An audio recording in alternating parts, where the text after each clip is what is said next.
Aujourd'hui, je voulais faire une vidéo sur un sujet assez controversé dans les paris sportifs. Faut-il parier sur la Ligue des Champions? Je vais vous expliquer pourquoi, selon moi, il faut réfléchir à deux fois avant de parier sur la Ligue des Champions. Et du coup, je vais vous expliquer pourquoi, pour moi, c'est un sujet assez sensible.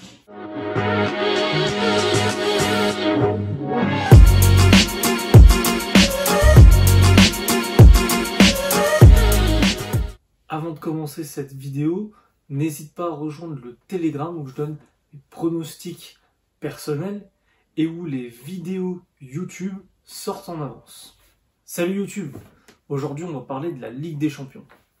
Beaucoup de parieurs parient sur la Ligue des Champions pour rajouter de l'adrénaline à leur soirée entre potes où on va dans les bars, regarder les matchs, boire des coups, etc. Et en fait, c'est exactement dans cet esprit-là qu'il faut parier sur la Ligue des Champions. Comme je le disais, parier sur la Ligue des Champions, pour résumer, il faut le faire juste pour s'amuser. Pour passer une bonne soirée entre amis, pour voir celui qui gagne, voilà, pour rajouter un peu d'adrénaline, mais c'est tout. Et je vais t'expliquer ça en 3 points. Je vais te détailler point par point. Les 3 points qui font que tu ne peux pas espérer, ou du moins tu peux, mais c'est pas ce que je te recommande de parier sur la Ligue des Champions, car au final c'est le bookmaker qui en sortira gagnant sur le long terme. Donc le premier point, c'est que au final les matchs de Ligue des Champions, c'est là où tu vas retrouver beaucoup de parieurs débutants qui vont parier. Donc j'inclus la Ligue des Champions, mais c'est pareil en fait pour les matchs de Coupe d'Europe, les matchs de championnat du monde, etc., etc. C'est pareil pour les matchs de Coupe du Monde, de Coupe d'Europe, etc.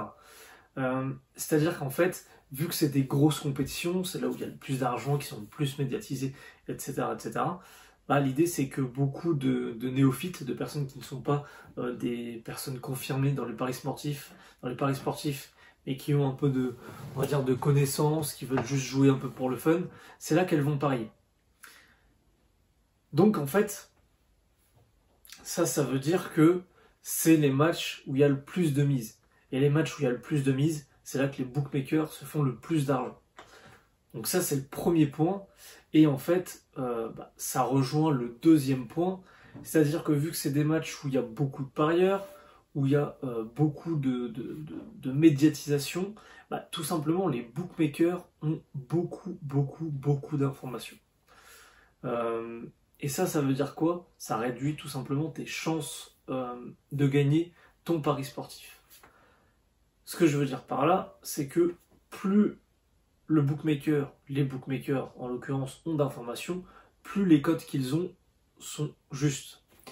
Évidemment, tu as toujours des surprises, mais ce qu'il faut comprendre, c'est qu'au final, si tu fais ça régulièrement, que tu essaies de gagner de l'argent sur le long terme, juste sur les grosses compétitions, il y a fort à parier que tu seras dans le rouge.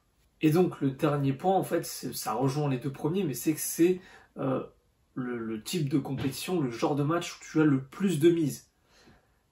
Donc forcément, c'est là où il y a le plus à gagner pour les bookmakers. Donc c'est ça faut bien le prendre en compte. Plus globalement, de ces 3 points découlent après des statistiques. C'est-à-dire que le taux de retour au joueur moyen, il est plus faible que sur d'autres compétitions plus spécifiques où il y a moins de monde qui parie. Ça, globalement, ça traduit juste statistiquement ce que je te dis juste avant, c'est-à-dire qu'en fait, par rapport à d'autres matchs, par rapport à d'autres compétitions, les joueurs gagnent moins.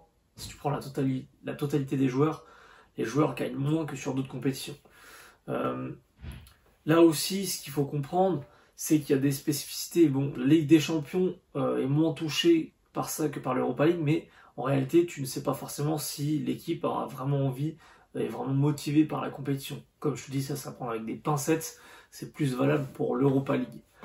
Mais moi, mon vrai conseil, c'est vraiment de jouer des petites mises par-ci par-là, juste pour rajouter un petit côté pimenté à ta soirée, t'es entre potes, tu bois des coups, machin, c'est sympa, mais ça va pas au-delà parce qu'il y a souvent des surprises et au final, ça va te bouffer ta soirée.